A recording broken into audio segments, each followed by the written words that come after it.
Hey everyone, my name is Dr. Michael Wald. Here we are again, another practical, exciting edition of Ask the Blood Detective.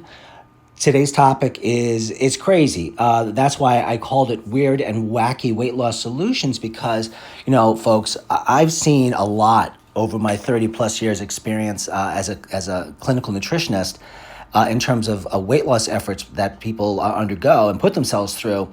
And I've had to come up with some pretty novel ways of actually affecting weight loss when all the other basic ways of losing weight seem to have failed them. So, for example, most people, when they think of losing weight, reasonably think that they should reduce their calories. It's just that calorie counting and reduction of calories often fails.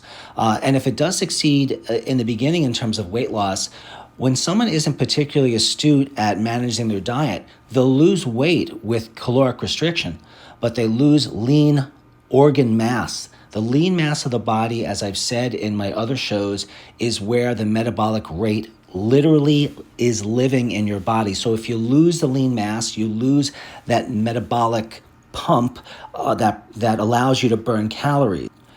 And if you should continue with caloric restriction, the body's pretty smart. Over time, it literally holds on to fat in the face of your attempts at caloric restriction simply because your body is learning that there may be less food and less calories coming in. And as an evolutionary adaptive side effect, the body holds on to fat. Now, of course, if you were super strict beyond that and you still refuse to eat adequate calories, you may have more weight loss over time. You'd essentially be starving yourself, but you would adversely alter your lean body mass relative to the amount of fat in your body and water.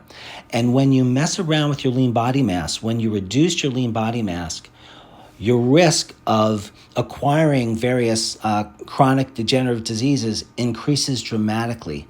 Not only is your risk of chronic disease increased by improper body composition as a direct result of poor dieting efforts, you will soon find that your caloric restriction efforts just don't work any longer.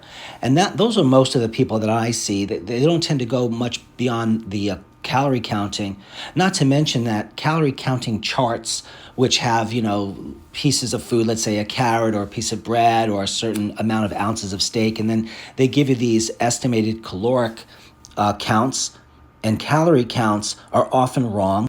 So for those individuals that are really into the details of calorie counting and you're wondering why it's not working, it's because weight loss that's healthy oftentimes has one or more underlying causes that are simply not related to calorie counting. And we're going to discuss some of those today. For those of you that are new to the show, what you'll want to do is let me know what your questions and concerns are, as well as anyone else listening, by sending me your emails at info@blooddetective.com. You can call me if you want to schedule with me at 914-552-1442. And you can go to my website for free content at drmichaelwald.com. I did another show, another podcast on digestion just a little while ago. I believe it was called Digestion Disaster. So you may want to check that one out because that reviews many of the more common ways of losing weight. It reviews, for example, the concept of overeating and also emotional eating. And I also did a show on emotional eating. You may want to check that one out as well. And then I briefly talked about in the Digestion Disaster show about the role of inflammation. We're going to be expanding on that today too, because you must know, if you know anything about weight loss, that inflammation is a major factor towards you losing lean mass and gaining more weight. So you could eat what seems like a perfectly balanced, healthy diet on paper, but if for any reason those foods promote inflammation with you or trigger inflammation in some way, shape, or form, you will gain weight in spite of your caloric intake. And then I've discussed on the Digestion Disaster show the role of stress. We're going to talk about that more today because there's more about hormones that you should know in terms of your weight issues. So once again, we've already talked about inflammation. We've already talked about emotional aspects of eating. We just hit on stress and stress hormones. And you can see that there's a lot more than simply calorie counting. I got to drive that message home here. And then I mentioned in the Digestion Disaster Show about sleep issues such as sleep apnea, which can lead to, and often does lead to, weight gain. And then I mentioned various chronic health problems, and you've heard these before, and I'll mention them again. Chronic health problems like diabetes type 1 and 2 and heart disease, and simply being overweight or obese in the first place, or having cancer or autoimmune diseases. These are some inflammatory problems that will lead to weight gain in all the wrong ways. The weight gain will be from fat and from water, and a person that's suffering from these or other chronic health problems would tend to lose lean body mass. You see, as you grow older, we lose lean body mass unless we do something about it. And you might say that normal aging results in loss of lean muscle mass and organ mass. So everything kind of shrinks. The term is atrophies. So when the atrophy happens, a person tends to gain more weight. And if they don't actually gain more weight, if their total weight as they grow older is the same, it's usually because the fat contribution of the weight is increasing while the lean mass, which is normally heavier, is decreasing. So you decrease the heavier stuff, you increase the lighter stuff, but your total weight can be the same. That's like a patient, I see these patients all the time who say to me, Dr. Wald, I weigh the same as I did in college. Yes, but I remind them that they have less lean mass now, and they had more lean mass in college, most likely, and that is one of the factors, among several others possibly, that contributes to their difficulty in losing weight and keeping it off. So here's what we're going to talk about right now. We're going to talk about the role of heavy metals in weight gain, and this is no joke. And this is not alternative medicine, holistic stuff. When I talk about heavy metals and weight gain, we're talking about real studies that show that various heavy metals in the environment affect metabolic rate, upregulate various adverse inflammatory mediators, and also upregulate all the wrong genes, which encode for all the wrong proteins, which can cause weight gain and loss of lean mass, which I mentioned is called atrophy. Another term for that, which is common, is sarcopenia. So as sarcopenia or lean mass increases, loss of lean mass, that's what sarcopenia is, one's rate of disease and disability increases. And then the other wacky weight loss method is hyperbaric oxygen. That's either oxygen under pressure. Well, it's always oxygen under pressure, and that could vary from 100% oxygen to ambient air, which is what I use under pressure. Now, I prefer, when considering the use of hyperbaric therapy, to stay away from the 100% because it can be dangerous. 100% oxygen does have its role in medicine. The last I looked, there may have been 20 or 25 different approved conditions, something like that, which show that hyperbaric oxygen, even with its dangers of oxygen toxicity, the benefits outweigh the diseases itself. And you generally can't use the 100% oxygen over the long term, but there are exceptions. So if anything, it's a temporary short-term solution. Obviously, if someone's suffering from the bends, which is a condition where someone has ascended too quickly from being descended in the ocean at a great depth, nitrogen bubbles form in their body, and the treatment for that, the only treatment for that is effective, is 100% hyperbaric oxygen. But other than that, hyperbaric oxygen at 100% has limited use, but important uses when needed. But with weight loss, we need to have pressure and we need to have some oxygen. So ambient air is 19 to 21% oxygen. So there's a role of hyperbaric oxygen we found in weight loss.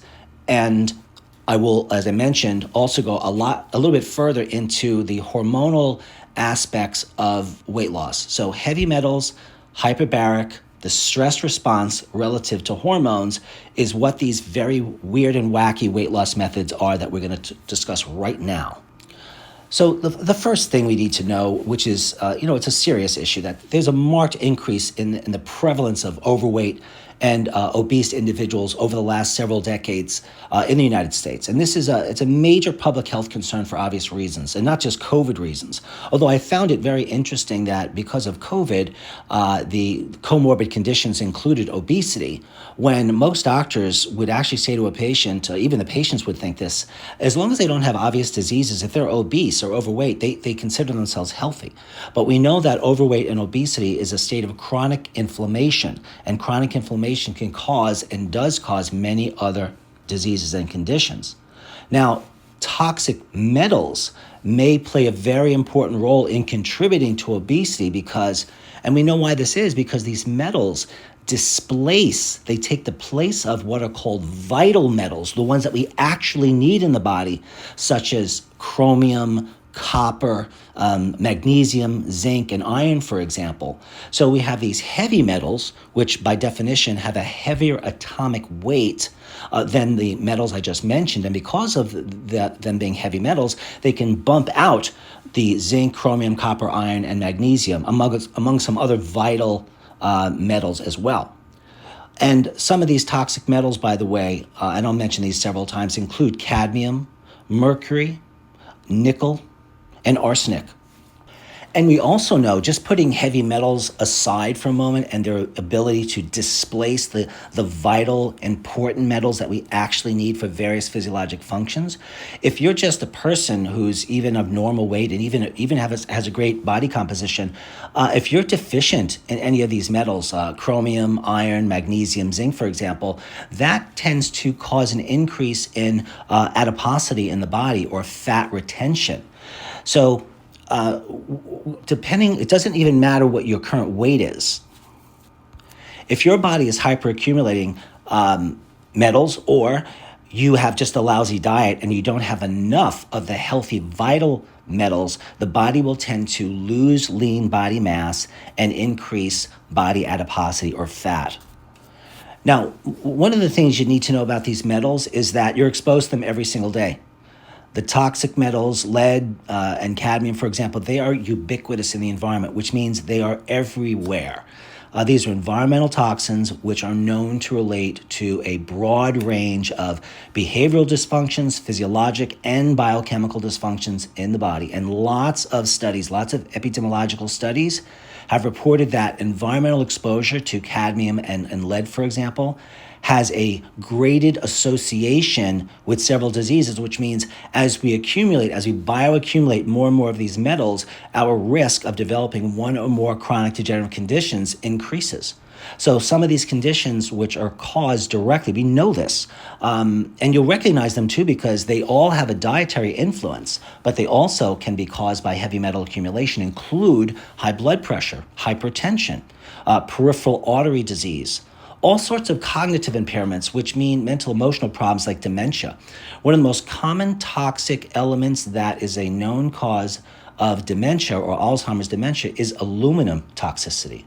But any of the metals can cause damage in specific areas of the brain, which can cause dementia and other types of disorders in the substantia nigra of the brainstem and some other areas.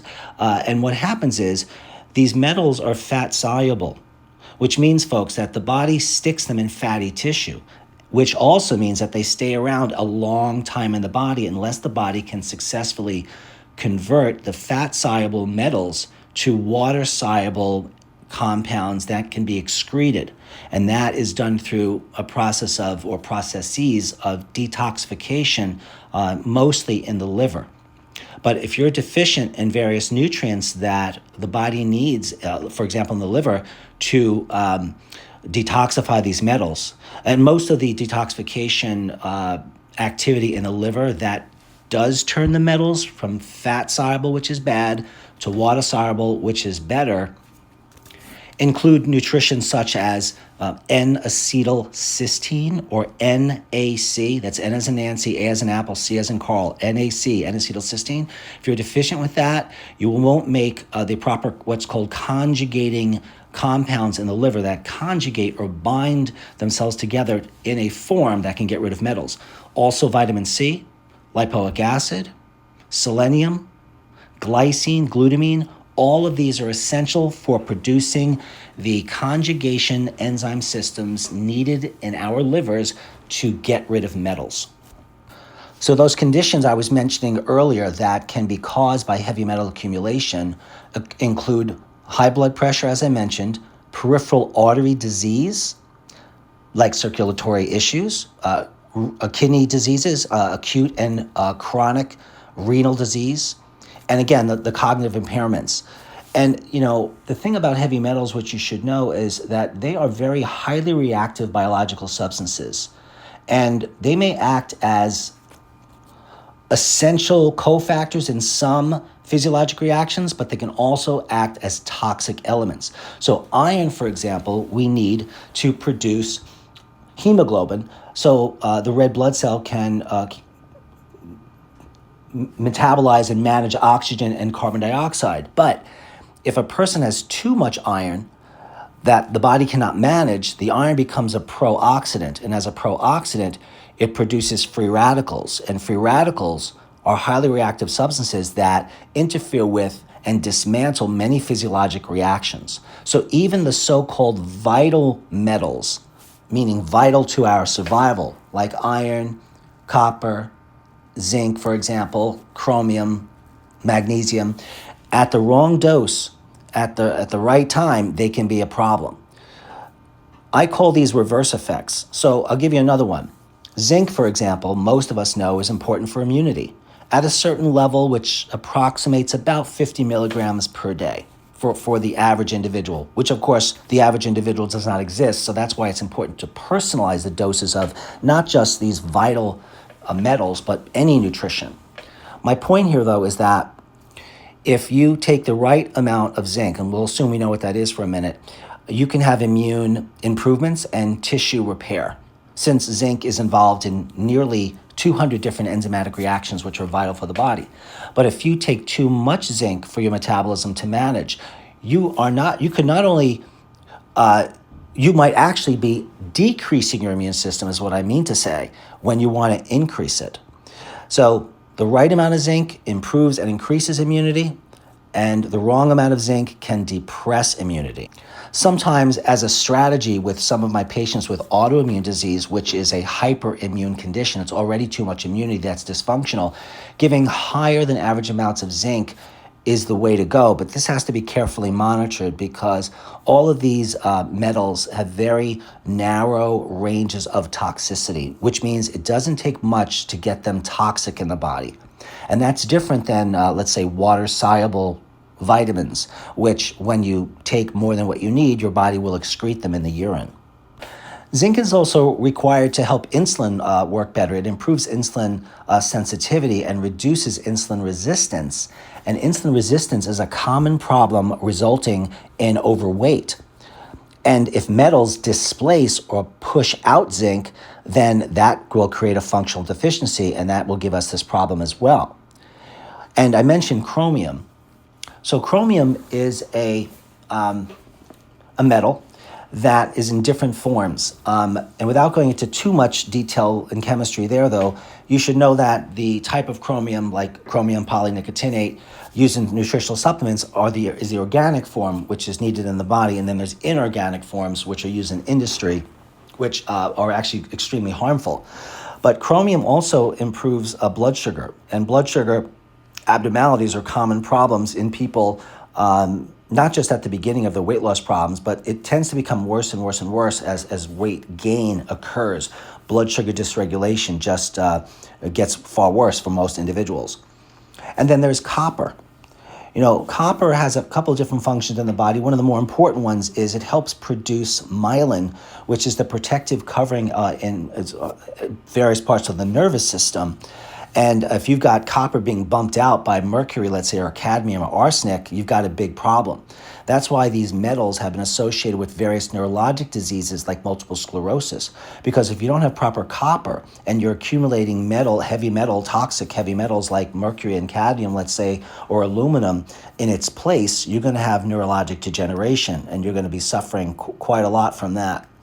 And then there's magnesium, which is in the metals category. Magnesium last I looked, is required for nearly 500 different enzymatic reactions for various essential physiologic conditions in the body. So the point to remember as far as zinc, chromium, copper, iron, magnesium is that these are essential vital metals. They need to be taken in the form of a dietary intake and or nutritional supplements as needed. And if there's a heavy metal issue, those metals need to be removed, sources of the heavy metals identified as possible, and improving and correcting various nutritional problems and various physiologic problems like overweight that have occurred because of exposure to the metals. It's not enough to just remove the metals. Okay, that's what a lot of practitioners are doing. They're chelating these metals, which is a process of removing the metals. They're making no corrections in the person's physiology so their system can do that on their own, let alone examine causes of where these metals might be coming from. When I'm trying to determine the source of metals relative to a particular patient that I'm consulting with, through careful questioning, it's easier for each individual to learn about what their particular exposures are and identify exposures. So all I can do here for you now is just give you some general guidelines to think about in terms of possible exposure of your own heavy metals. And I should mention that there is testing available for heavy metals. There are provocation metal testing, which I am not a fan of, and there is random urine metal testing, and then there is plasma serum metal testing, and then there are tissue levels of metal testing like a red blood cell membrane test, because a red blood cell lives for about 4 months. So if you have a positive test there, it's telling you that these metals issues have been there for about 4 months. The serum and the plasma is sort of the transition place between the tissues of the body and then the body getting rid of the metals in the urine. So you've got the red blood cell, which is one example of a tissue that might be useful. Then there's the plasma serum, which is sort of the transient nature of the metals. And then there is the urine, which lets you know if metals are present, that number one, metals are present, and that you're excreting them through the urine. And then there are further tests of the urine to tell which metals you have, meaning that is it mercury, is it cadmium, is it arsenic? And arsenic, by the way, is not strictly a metal, but it's usually test in the metal panels. There's a way to also measure metals and whether or not they're in a free form or a bound form. If you think of a metal, let's say it's your right hand and make a fist, that's a metal. And then if you open up your left hand and you put your hands together, the open hand is the protein that is bound to the metal, which is your right hand. So metals that are bound to protein are generally not harmful. But if you remove the protein, the metal is now a free metal. It is freed up from the protein, and it could be free now to cause all sorts of inflammatory and oxidative free radical damage, and through other mechanisms too. So metals in your environment could be from industrial sources, geologic sources, agricultural, domestic, pharmaceutical production, and various atmospheric sources, and natural as well. So as you can see, there are many varied sources of metals. And because we can never account for all of them, it's really important to get the nutrition right, to get the detoxification, nutritional chemistry of the individual correct. Because if you can do that, then you increase your resiliency, your personal resiliency, or ability to manage metals in your environment, even though you will ultimately be exposed to them. Metals also are in the soil. They're in fertilizers. Even some pesticides are made with metals. Wastewater can be metal contaminated. Metal mining and milling processes and industrial waste, as I mentioned. So all of these different things, and I go over very careful questionnaires with my patients to try to narrow it down.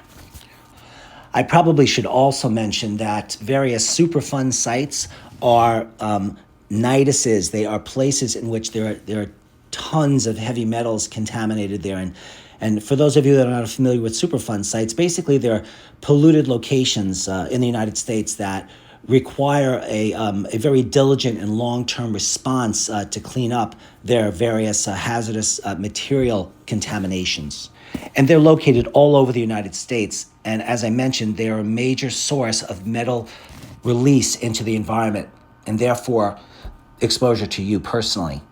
And we are now quite aware in research and medical circles that these metals pose very significant threats to human health due to their known suspected toxicity and potential for disease.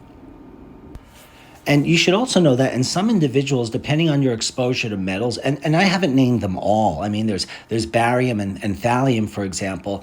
These different metals may, in some people, put weight on them in the form of fat. And for other individuals, these metals might result in weight loss. But as you might imagine, it's not the kind of weight loss that you want. It's the loss of organ and lean body mass. And when that happens, you see, just again, think of an older individual that would, let's assume it's natural atrophy or sarcopenia or loss of lean mass as they get older. When you lose organ mass, your laboratory work becomes more and more abnormal because your laboratory work is a product of your organs. So if you're losing your organ mass, you're going to have your laboratory work become, messed up, for lack of a better term. So I do see some people that are not overweight and they have heavy metal burden, and what's happening there is pro-inflammation, loss of the lean mass, and gain of fat mass, although they may not be outwardly appearing to be over fat. They're what I call thin fat people. And, from a nutritional perspective, you've probably figured out on your own by now that, there's no one nutritional protocol or list of things that will work for everyone's heavy metal accumulation. It does depend on the metals, and it does depend on the type of nutrients you use. Even chelators that you would use to remove metals has to consider the health of the individual. Because, for example, if someone has got renal disease or kidney disease, and you want to remove, let's say, thallium, or you want to remove lead, you may not want to give nutrients that move those particular toxic metals out of the body through the renal system, you see. And certain nutrients can be used to more or less favor the way in which you want the body to detoxify these metals. That isn't 100% under your control, but there is some control. Just a few more words about exposure to these metals. So barium, for example, that you'll find in contaminated water. And unless your filter filters for barium, then it's going to be there most likely. And as far as these Superfund sites that I mentioned, these highly toxic polluted areas across the United States, all of these metals are all found in there. So if you want to know about exposures, well, that's enough exposure. They're released into the air, they go into the groundwater, and then that's how they get into your body. Exposure to thallium occurs mainly through eating food, but also you can get that from air pollution. Exposure to cadmium happens mostly with people breathing cigarette smoke or eating cadmium containing foods. And then another toxic metal is cobalt. So the general population is exposed, well, at least it's thought to be exposed to low levels of cobalt in the water, the air, and the food that you eat. But cobalt has both beneficial effects because it's used in the formation of vitamin B12. So there's a form of B12 known as cyanocobalamin, and the cobalamin part is the cobalt molecule, which is a single molecule that's in the center of this very large molecule, which is known as B12. But if you take in too much cobalt, then that can be toxic. Another heavy metal that I haven't mentioned yet that might be a result of the atomic bomb explosions is that of cesium. And cesium you get from ingesting contaminated food or breathing contaminated air or drinking contaminated water. And again, it was the high levels of radioactive cesium that occurred after nuclear accidents or just purposeful detonations of atomic bombs right around World War II. And before I give you sort of a short but useful list of nutrients that you'd want to think about once you've made reasonable attempts of cleaning up your environment and cleaning up your diet and all of that to reduce your metal exposure is I'm going to go over some of the more of the mechanisms of how these metals affect you for the next maybe 3 or 4 minutes, and then I'll give you a list of some of the supplements.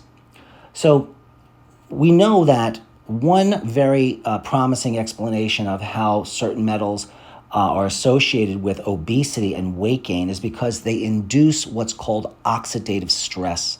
And oxidative stress can be thought of as sort of an inflammatory process which increases the production of fat in the body. And when you increase the fat and you're not increasing the lean mass, you've lost energy production. And when you lose any energy production, weight gain happens in all the wrong ways. So the oxidative stress can be caused directly by the generation of free radicals in the body, or through other mechanisms where these metals simply interfere with normal physiologic reactions. As I mentioned earlier, if you want a beneficial effect of magnesium, but you have too much, let's say, lead or mercury, the lead or mercury can take the place of magnesium, and then those reactions are just not happening. And if those reactions have to do with controlling blood pressure or tissue repair or reducing oxidative stress, then these are issues, these are problems. And if they are severe and chronic enough, they will lead to any number of degenerative conditions. It's also important to know that these reactive oxidant species that are formed and generated by these metals, they often inhibit what's called mitochondrial metabolic function. And as you've heard probably in my other shows, the mitochondria is the powerhouse of the cell. So if you're interfering with how that works, you're going to prevent the mitochondria from producing the necessary energy that the body requires in the form of ATP. That's just a fancy abbreviation for the energy that the body uses. And that's produced, that ATP, through a process known as oxidative phosphorylation, which is interfered with varying levels of metals in given individuals. So the lower levels of the ATP, coupled with also these metals interfering with other essential physiologic processes like the tricarboxylic acid cycle or the Krebs cycle. These cycles in the body require enzymes and they require nutrients, and when these metals get in there, they just disrupt everything. Okay, so what are some of the nutrients you might want to think of in terms of heavy metal issues? Well, when I try to figure this out for individuals, I first have to take a complete health history and find out what their health issues are, what their medications are, what their genetics are, what their environmental exposures to metals might be, once we've identified them, obviously. And I need to know all these factors with people, because if you fail to give them the nutrition they need for their overall needs and you're only focusing the nutrition on the metals, you're going to miss things. You want to build up the person as a whole individual. So we want to look at and clean up their diet, and we want to provide nutritional supplements which will give them some added protection and very potent chelating abilities themselves. So protein would be near the top of my list. A whey protein, as long as you don't have a sensitivity to whey, or you can use plant proteins. Let's say we're going to use a powdered plant protein, let's say a combination of, let's say, a pea and rice protein. That would give you complete proteins, which has many of the amino acids that the body requires for that conjugation process that I mentioned earlier, which converts fat-soluble heavy metal toxins to water-soluble ones that can be released. How much protein? Well, I base it on a person's body mass index and other factors tested through what's called bioimpedance testing, or running a body composition test. That is really important. If you get the protein wrong, then a lot of the nutrients you're going to use in dietary efforts will likely fail or be incomplete.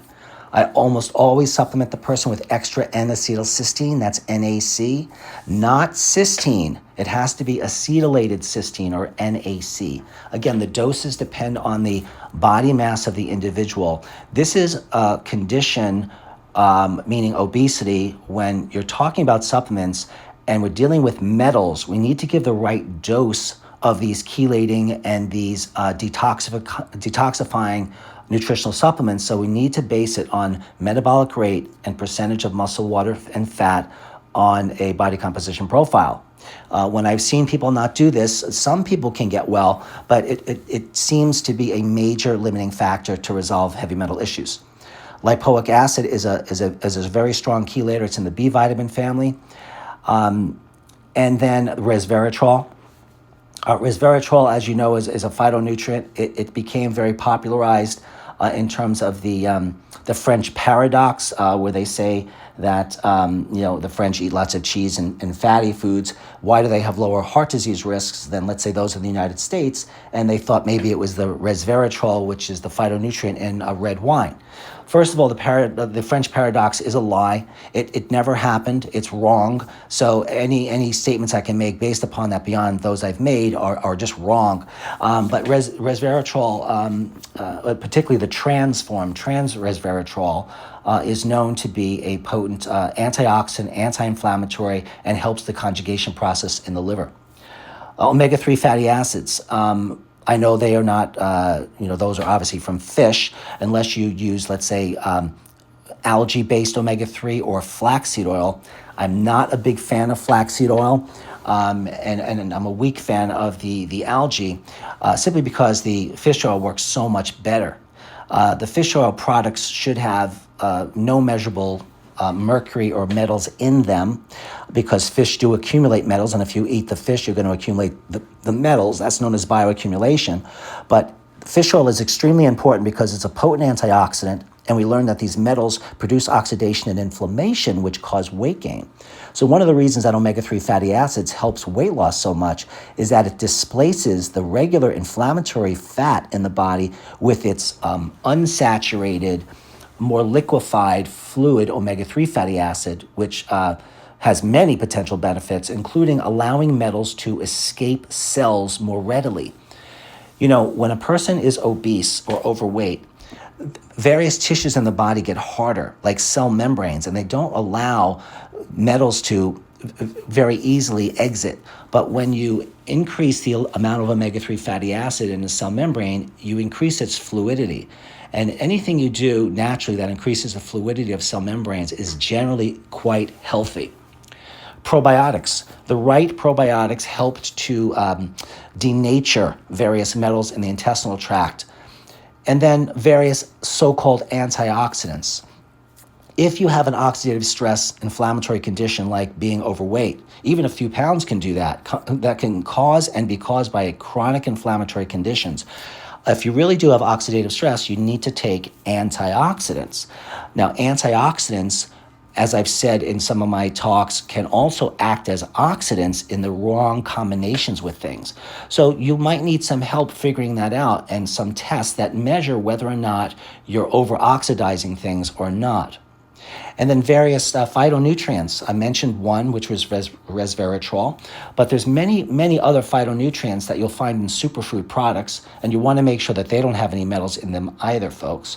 And these phytonutrients are antioxidants. They reduce inflammation. They bind to metals and remove them. They increase the conjugation process in the liver to remove metals, and many other pathways that when you do this, you are detoxifying the metals, you're reducing the body burden of metals. The body says, wait, I don't need all this fat to dilute these toxins, so the body starts to reduce its fat retention.